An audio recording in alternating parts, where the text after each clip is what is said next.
Mais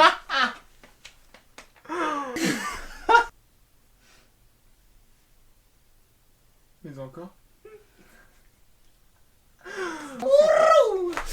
Donc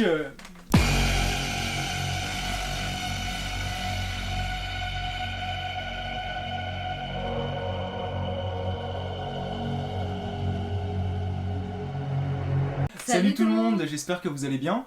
Donc aujourd'hui avec Hello, on va comparer les deux versions d'Amityville, donc celle de 79 et de 2005. Donc en fait, Amityville, l'histoire, c'est une famille qui se fait assassiner par leur fils aîné, donc ce qui entend des voix et un démon lui dit de le faire. Et un an plus tard, une autre famille emménage dans la dite maison et c'est là que l'enfer commence. Donc au niveau de l'histoire, les deux films sont similaires à quelques détails près, hein, mais globalement c'est le même schéma narratif. Tout à fait. Donc on a quelques personnages qui sont absents dans la nouvelle version. Donc on a... Donc par exemple le couple d'amis, donc le collègue de George et sa femme qui est un peu dans le spiritisme. On a aussi la tante de Cathy Lutz, qui n'est plus là. On a aussi le flic. Oui, le jeune prêtre. Oui, le jeune prêtre. En fait, il n'y a qu'un seul prêtre en fait, dans la nouvelle version. Et on retrouve aussi la babysitter en fait. Exactement. Voilà. Donc en fait, finalement, c'est le prêtre et la babysitter sont restés pour le nouveau film. Et tous les autres personnages, se sont effacés. En fait, dans la version de 2005, on a enlevé un petit peu les personnages superflus. Oui, voilà, c'est ça. Et justement, par rapport à la première version, j'ai un souci avec justement tous ces personnages. C'est que ils ne font que causer des ruptures de rythme. Par exemple, on a le frère de Cathy aussi d'ailleurs, de Cathy Lutz, d'ailleurs qui n'est même pas là dans la nouvelle version, et heureusement, parce que ça n'aurait rien apporté. De plus. Voilà. Parce que dans l'ancien film, justement, on a le frère de Cathy qui, avant de se marier, va se rendre chez la famille Lutz. Et donc, l'homme va ranger son fric dans la poche de sa veste. Et voilà, surprise. Disparaît. Voilà, l'argent disparaît. Et bon, on le retrouve pas, mais... Ça apporte rien à l'histoire, en fait, d'avoir fait ça. C'est ça, voilà. Et en fait, voilà, le mec, il a perdu son argent. Et rien. Et rien. Ça débouche sur rien du tout en fait. C'est comme le flic aussi. Oui. Tu sais qui est là lorsque les cadavres de la famille d'Eféo sont donc retrouvés. voilà, donc la famille qui a été assassinée par le fils aîné. Voilà, au tout début. Donc il y a le flic qui est présent lorsqu'on ramasse les cadavres. Et donc un an plus tard, le flic est toujours là et il va justement rôder un petit peu autour de la maison. Il va suivre un peu Cathy Lutz par exemple. Oui, il a su Cathy Lutz. Oui, tout à fait. Voilà, il va suivre Cathy Lutz et il va même rejoindre le prêtre parce que le prêtre justement, il soupçonne la maison d'être hantée, tout à fait. Les membres de l'église ne le croient pas et donc il y a juste en fait le flic qui le croit, à part aussi la famille Lutz bien évidemment, mais sinon à part la famille, voilà, il y a juste le flic qui le croit.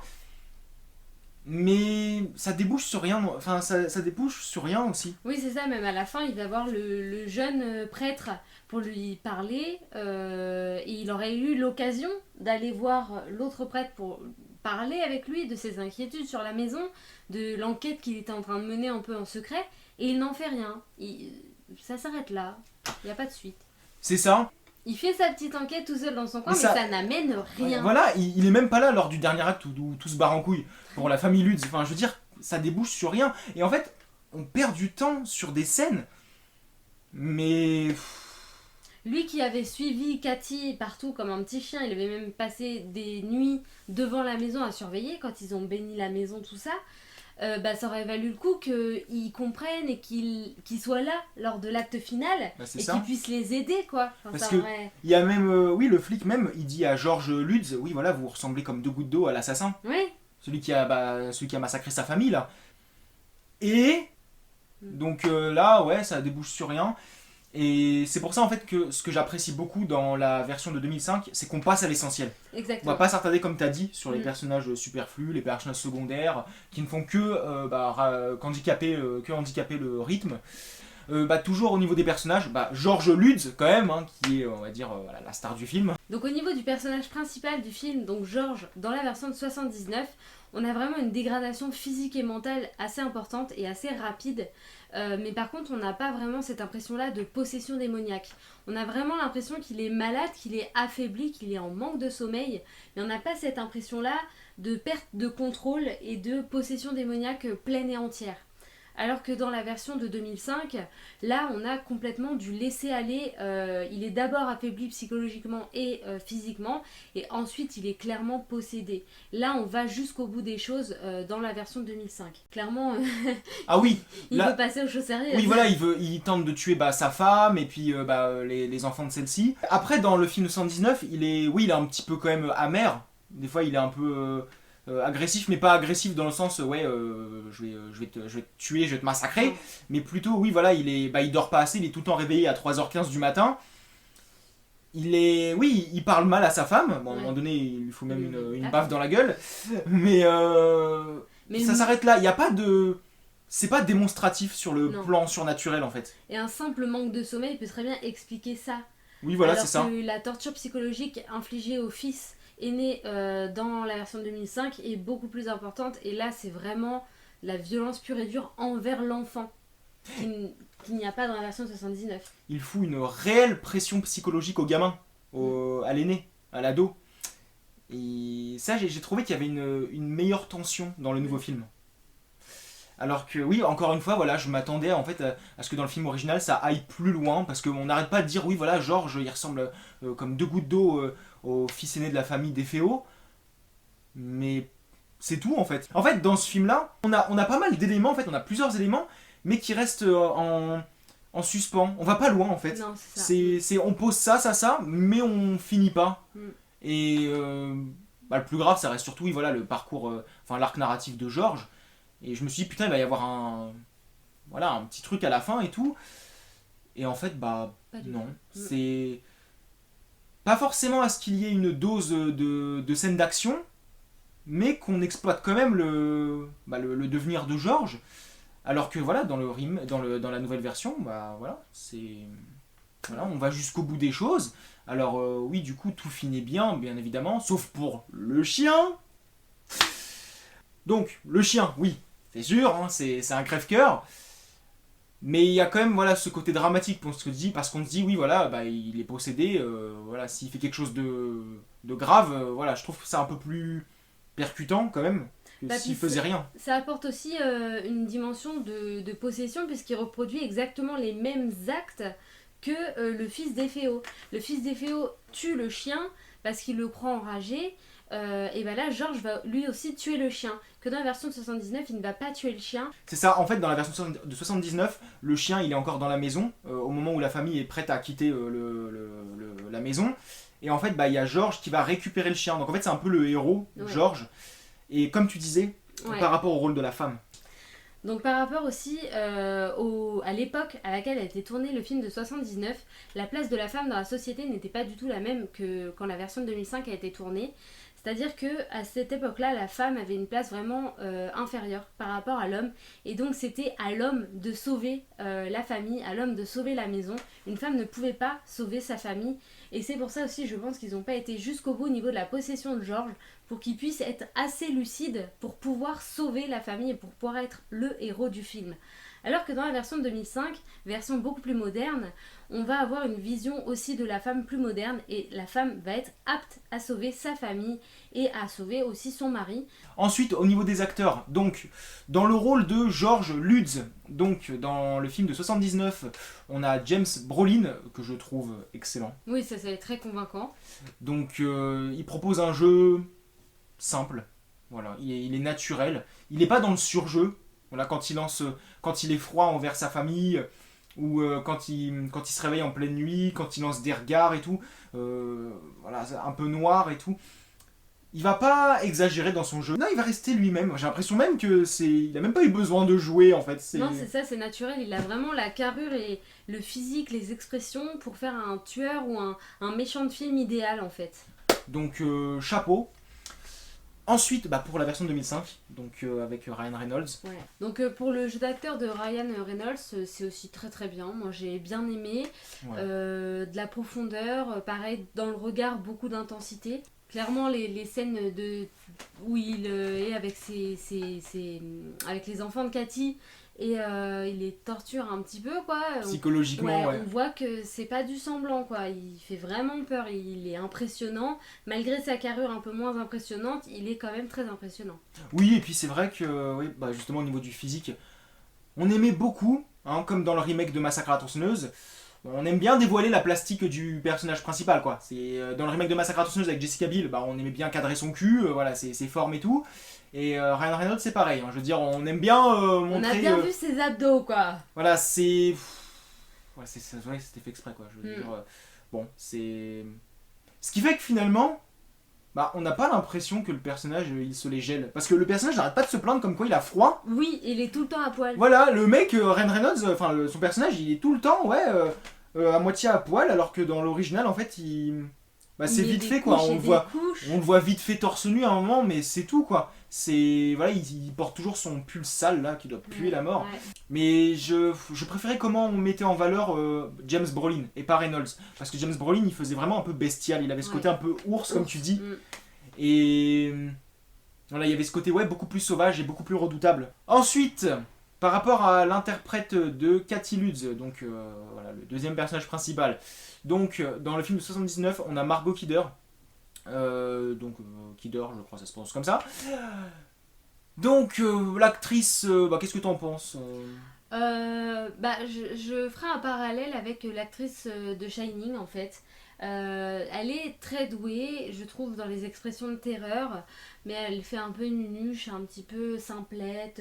Après, bon, son personnage, un peu chiant quand même aussi. Hein, parce Ouais. qu'il y a des moments où vraiment, comme dans les dialogues par exemple, quand il y a le gamin là qui se prend, quand la fenêtre se referme sur ses doigts là. Oui, Alors, le gamin il hurle. Voilà, bon, la mère elle essaie de l'aider, bon, sans succès. Et puis on a Georges et puis son collègue qui oui. débarquent et qui entend le gamin hurler, donc ils essaient de rouvrir la fenêtre pour quand même dégager le gamin. Et puis on a Miss Lutz qui va sortir des dialogues vraiment qui nous a vraiment saoulés. Ouais. C'est en parlant à Georges, oui, rouvre la fenêtre, tu vois pas que sa main elle est coincée, machin. Mais qu'est-ce qu'il est en train de faire là? C'est des dialogues, c'est un personnage quand même parfois saoulant. Ou encore le passage des cloques, tu sais, quand elle a des cloques qui arrivent soudainement sur son visage. Et donc, elle dit à son mari de ne pas la regarder, de la laisser tranquille, machin. Mais ok, en fait. T'as des cloques qui te poussent sur le visage et tout ce qui t'inquiète, c'est que tu vas être moche. Mais ouais, non, mais au lieu d'aller à l'hôpital, non, elle préfère se cacher dans sa chambre. Ok, bon. Je sais pas, j'aurais attendu une réaction un peu plus impressionnante et surtout que juste après, les cloques disparaissent et on n'entend plus du tout parler, quoi. Mais c'est ça, encore un trou scénaristique. Mais bon. Par rapport à l'actrice de 2005, Melissa George. Melissa George que j'adore, honnêtement là je suis pas objectif du tout. Je l'adore, elle avait joué dans 30 jours de nuit, le film de vampire que j'ai adoré. Elle avait joué dans Paradise Lost. Un bon thriller aussi. Elle avait joué aussi dans Triangle. Oh là là là là, excellentissime. Enfin bref, on va s'arrêter là. Et aussi dans Poursuite mortelle qui était très bon aussi. On va s'arrêter là comme j'ai dit. L'actrice, franchement, elle est convaincante. Oui. Un peu mieux que Margot Kidder. C'est une Cathy Lutz quand même plus agréable à suivre que celle de 79. Que ce soit au niveau des dialogues, et puis aussi par rapport à sa position, hein, comme tu l'as dit, par rapport à la position de la femme selon l'époque du tournage du film. Donc là, elle est quand même plus entreprenante, et ça m'a fait plaisir. Et puis toujours au niveau des acteurs de la version de 2005, on a quand même certains acteurs que j'ai adoré retrouver. Donc on a Jimmy Bennett, donc le gamin qui avait joué dans Esther, donc excellent. Voilà, excellent, même si mon visionnage a été un peu gâché parce qu'on m'avait spoilé le twist final. Et puis, on a Rachel Nichols dans le rôle de la babysitter, que j'adore. Elle avait joué dans Deuxième sous-sol, que j'adore. Elle a joué dans The Woods, que j'adore. Elle avait joué dans d'autres films, que j'adore. Voilà, je suis hyper pas objectif. Et puis, on a aussi Miss Moretz. Oui, voilà, Grace Moretz, que moi j'adore également, que c'est une actrice que j'aime beaucoup. Et je savais pas qu'elle avait joué si jeune en fait. Et quand je l'ai vue dans le film, je l'ai reconnue tout de suite et je fais ah, elle est trop mignonne et tout. C'est vraiment son petit nez reconnaissable. Et j'adore vraiment cette actrice. Donc, pareil, je suis pas du tout objectif. Je l'ai trouvée très très bien, très convaincante, malgré son jeune âge. Alors, au niveau du background de la maison, on l'exploite pas du tout dans le film de 79. C'est vraiment, on revient très très anecdotiquement dessus. Alors que dans la version 2005, c'est vraiment toute une partie du film. Donc on voit donc Cathy qui est aux archives et en parallèle on a Georges qui est lui dans la maison et on fait vraiment un espèce de yo-yo entre les deux où on a Cathy qui découvre l'histoire donc de ce prêtre qui torturait des Indiens dans sa cave en fait, dans sa cave actuelle et qui pour finir s'est suicidé afin de rester dans la maison et de pouvoir continuer un peu à torturer les gens, quoi. C'était son petit plaisir. Et donc je trouve ça super bien qu'on ait approfondi ça dans la version de 2005 et je trouve ça dommage qu'on ne l'ait pas fait dans la version de 79. Ça apporte vraiment une autre dimension au film. Il y a ce côté encore plus morbide, tordu. Ensuite, par rapport au visuel, donc déjà on va commencer par le lieu, la maison. Donc oui, c'est pas du tout la même maison dans les deux épisodes. Déjà, rien que quand on rentre l'escalier, dans la version de 79, on monte à droite et dans la version de 2005, on monte à gauche. Donc déjà, pas du tout le même escalier. L'agencement des pièces n'est pas fait pareil non plus. On voit clairement que ça n'est pas la même maison. Elles se ressemblent, mais c'est pas la maison, la vraie maison d'Amityville, quoi. Bah donc du coup, tu préfères quelle maison? Alors moi, pour le côté authentique, je préfère la maison de 79, mais pour l'aspect visuel et effrayant, je trouve que celle de 2005 est plus convaincante. Dans celle de 79, c'est vrai que ouais, il y a ce côté beaucoup plus réaliste, vieux, sale. Alors que ouais, dans la version de 2005, voilà, ça fait beaucoup plus train fantôme. Et même la façon dont la maison est filmée dans la nouvelle version, Oui. bah la maison paraît beaucoup plus immense. Limite, elle apparaît comme un personnage à part entière. C'est plus effrayant. Ça faisait vraiment ouais film d'horreur. Voilà, il y avait tout de suite cette ambiance directement quoi. Ouais. On l'a magnifiée. Voilà, c'est ça. On la rendait beaucoup plus imposante comme un personnage à part entière. Et puis même l'intérieur est plus sombre aussi. Oui. Alors que dans l'intérieur de celle de 79, bah, c'était beaucoup plus lumineux. Mais c'était beaucoup plus aussi lugubre. Ouais. C'était gris, les couleurs étaient ternes, c'était fade. Donc j'aime bien ça, mais j'aime aussi du coup aussi le côté le côté train fantôme de 2005. Donc voilà. Après c'est là aussi justement, parce que je disais le côté train fantôme, parce que dans la nouvelle version se montre beaucoup plus démonstrative dans les manifestations surnaturelles au niveau de l'horreur. C'est beaucoup plus spectaculaire. Là on nous montre tout, alors que dans l'ancienne version, bah c'est dans notre imagination en fait. Et puis par rapport à la gamine qui voit Jodie, la petite Jodie décédée, on voit pas, du coup on sait pas à quoi elle ressemble, du coup on imagine, etc. C'est plus mystérieux et tout, on sait pas. Et on sait pas comment elle est du coup en tant qu'esprit. Oui. Voilà, on sait pas comment elle est, etc. Et j'ai aimé en fait. Alors que dans le film de 2005, on voit tout. Là on la voit, etc. Donc, du coup, ce que j'ai trouvé en fait, c'est que dans le film de 79, j'ai trouvé que l'ambiance était plus pesante, plus angoissante, parce qu'on ne montre rien, mais c'est pesant. On joue vraiment sur l'atmosphère et tout. Moins on montre de choses au niveau des manifestations surnaturelles, et plus c'est angoissant, je trouve. Oui. Je trouve que ça prend aux tripes. Voilà, ça joue vraiment en fait dans l'imagination, sur l'imagination des spectateurs, alors que dans la version de 2005, on voit tout. Donc, du coup, dans la version de 2005, c'est moins angoissant, mais c'est plus fun. Voilà, c'est... Donc, du coup, qu'est-ce que tu préfères ? Moi, je préfère la version de 2005 parce que j'aime bien justement quand les choses sont pas suggérées et qu'on voit directement. Surtout que du coup, ça permet d'avoir une autre dimension, ça permet de nous montrer à quel point l'esprit de Jodie a un impact sur la petite Chelsea, à quel point elle la pousse à faire des choses. Et ça, moi, je trouve ça impressionnant que Chelsea voit Jodie avec un trou de balle dans la tête.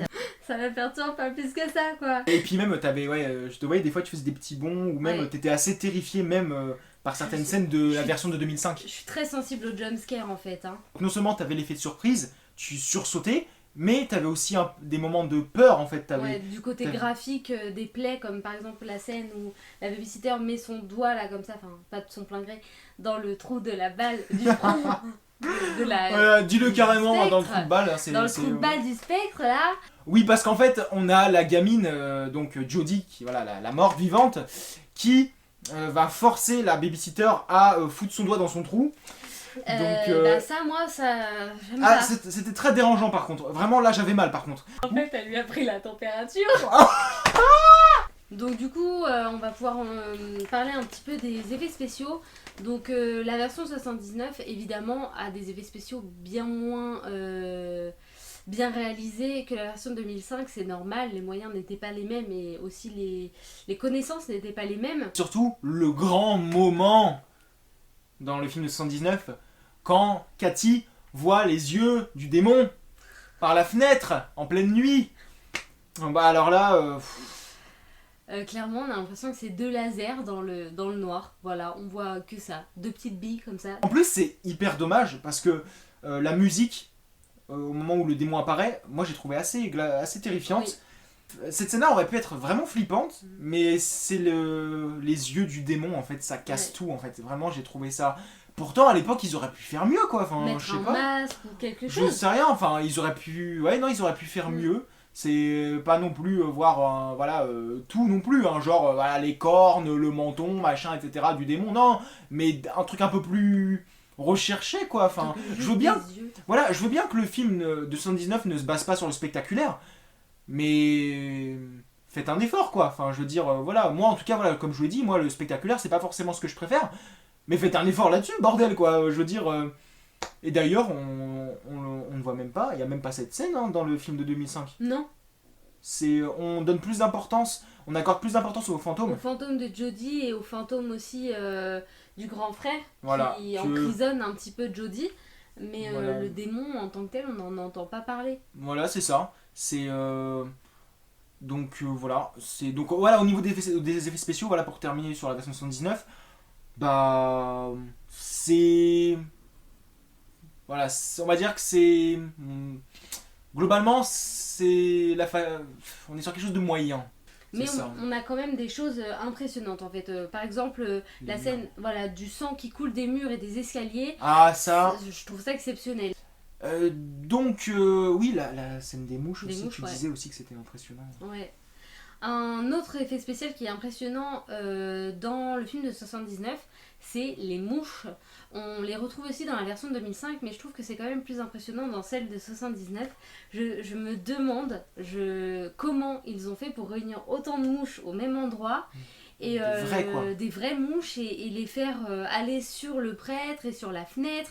Mais c'est ça. Je sais pas comment ils Mais ont t'as fait. des gros plans sur les mouches, c'est Oui. hyper. Pourtant les mouches, voilà, c'est. C'est Voilà. mouche. J'ai pas peur des mouches, mais là pour le coup, ils ont vraiment réussi à À nous les angoisser. rendre, ouais voilà, à les rendre creepy et tout. Mm. Par contre, dans la version de 2005, on sent un peu le numérique. Hein. Oui. C'est pas du numérique dégueulasse, mais on sent qu'il n'y a pas eu autant d'investissement, d'efforts en fait dans Ouais. pour cette scène-là. Il y a eu des vraies mouches, mais il y a aussi beaucoup de fausses mouches, notamment quand la porte s'ouvre et que le démon dit au prêtre va-t'en, et que là toutes les mouches sortent, on voit que c'est du numérique. Même la scène en elle-même hein, avec le prêtre, avec les mouches, elle n'était pas aussi intense que que celle Non. du film original. Ouais. Mais sinon après, voilà pour les autres effets spéciaux du film de 2005, ça va quoi. Je veux C'est dire, très bien, c'est correct. Sur le côté technique aussi, on a une scène assez impressionnante, enfin moi je l'ai trouvé impressionnante, mais qui n'est pas dans le film de 79, donc, parce que encore une fois ça ne joue pas sur le spectaculaire. La gamine qui se retrouve sur le toit de la maison. Alors techniquement c'était vraiment bien foutu. Bon, encore une fois les moyens pareil ne sont pas les mêmes, mais du coup ça joue encore sur le côté train fantôme, le côté spectaculaire. Clairement elle m'a foutu un peu le vertige cette scène. Ouais, C'était clairement. assez tendu. Au niveau de la photographie, de la colorimétrie, donc dans le film original, oui, on est sur des couleurs assez ternes, assez fades. Mais on est sur un ton plus sec. c'est Ouais. plus froid. Tout à fait. Alors que dans le film de 2005, bah, c'est beaucoup plus cinématographique, ça faisait plus, c'était plus léché, c'était même plus beau à voir en fait. Ouais. Mais voilà, toi tu préfères quoi du coup? Bah, moi, je préfère. Si on reste vraiment dans l'univers film d'horreur, je préfère la version de 79. Je préfère quand c'est vraiment quelque chose de sombre, froid, lugubre, plutôt que quelque chose de plus moderne, plus léché. On a du mal à vraiment rentrer dans l'ambiance en fait. Bon, pareil, alors là, oui, clairement. Ensuite, au niveau de la musique. Alors, je t'avoue que celle de 79 m'a plus marqué en fait. Oui, clairement, on a des espèces de grondements sourds qui mettent le ton. Et on a beaucoup ça dans les anciens films, notamment comme Shining Oui, et comme The Entity. Oui, On a beaucoup ce genre de sons-là sourds qui sont un peu comme les battements de cœur qui viennent rythmer un peu le film. c'est assez agressif, Mm. c'est aigu aussi. Oui, Et alors que là, bah, dans le film de 2005, en fait, honnêtement, je me souviens même plus de la moi non musique. plus, Je c'est m'en ça. souviens pas. C'est anonyme. Ouais. Voilà, ça m'a pas marqué. Là, honnêtement, là, j'essaie encore de m'en Ouais. souvenir, mais. Alors qu'on a vu les deux films là dans la journée. Ouais, on vient de les voir en fait. Et la bande son du film de 2005, je ne saurais pas vous dire. Donc, bah, pour conclure, tu préfères quelle version? De Alors- 79 ou de 2005? Alors moi, au regard de tout ce qu'on a expliqué durant cette vidéo, je préfère la version de 2005. J'ai du mal à accrocher aux vieux films en fait, et je pense que c'est parce que j'ai clairement pas découvert les films d'horreur en même temps que toi. Toi tu les as découverts très jeunes et moi j'ai commencé les films d'horreur, j'étais déjà presque adulte en fait. Donc j'ai pas Ouais. le même regard là-dessus et je suis un peu plus critique et j'ai un peu plus de mal à être objective avec un vieux film. Et c'est pour ça que j'aurais toujours tendance à préférer les versions plus récentes. Après, on n'est pas à l'abri d'une surprise, mais voilà, pour moi c'est 2005. Et donc, bon, juste avant que je vous dise quelle version j'ai préférée, du coup, même si tu as préféré la version de 2005, qu'est-ce que tu penses de ces films? Est-ce que, voilà, voilà, sur une petite échelle, déjà, le film de 79, chef-d'œuvre, très bon, bon, moyen, pas terrible, nul. Bon, Bon. Mm. Et le remake. très bon. Alors moi, l'original, je le trouve pas terrible, même si la prestation de James Brolin et l'ambiance de certaines scènes m'ont plu. Mais bon, c'est à cause du rythme, des nombreux éléments pas du tout exploités ou inutiles. Voilà. Et puis Cathy Lutz que j'ai trouvé assez chiante. Donc bon, voilà, c'est très hétérogène pour le coup. Et puis bah, le remake, je le trouve bon, mais sans plus quoi. Ça reste du petit divertissement. C'est un film de maison hantée classique. J'ai pas eu peur, mais au moins c'était rythmé. Et puis scénaristiquement, c'était pas en dents de scie comme le film original quoi. Donc on se retrouvera par rapport à Amityville sur la critique de Amityville 2. Mhm. Parce que j'aimerais vraiment te la faire découvrir. Et puis ce sera tout. Donc n'hésitez pas à nous dire ce que vous avez pensé de ces deux versions, laquelle vous préférez. Si vous avez repéré aussi d'autres choses, voilà, si vous avez vu d'autres différences importantes, Oui. parce que en tout cas nous c'est tout ce qu'on a pu voir. Et surtout n'hésitez pas à nous proposer d'autres films, voilà, un film et puis une nouvelle version à comparer. Voilà, on est voilà, Ouvert. Et petite parenthèse, on avait déjà fait les deux cimetières. Mhm. Et aussi la colline à des yeux, mais pas avec Hello, mais avec Maeva. Voilà. Donc si ça vous intéresse, je vous ai laissé les liens dans le descriptif de ma vidéo qui se trouve juste en dessous. Voilà. Alors attends. Ah là là là là là. Hein? Attends. Non, bah non, je me suis tassée depuis le début de la vidéo. J'ai toujours le coussin, c'est juste que What? Attends, c'est quoi ce délire? je me suis ramollie. Non, mais oui, au début de la vidéo, j'étais plus grande, on est d'accord. Mais ouais. Oh là là là là. Voilà, putain. Non. T'as pas vu que pendant toute T'as la rien. vidéo, j'ai rétréci, quoi. Ouais, c'est parce qu'il fait froid, donc quand il fait froid, t'es toute petite, et quand il fait chaud, t'es grande. Je suis une bite. Bref, comme dirait Pépin, depuis que la Terre est ronde, on peut plus chier dans les coins. C'est mon papy qui dit ça. Donc on vous remercie d'avoir accordé du temps à notre vidéo. Et puis on se retrouve bientôt. Salut!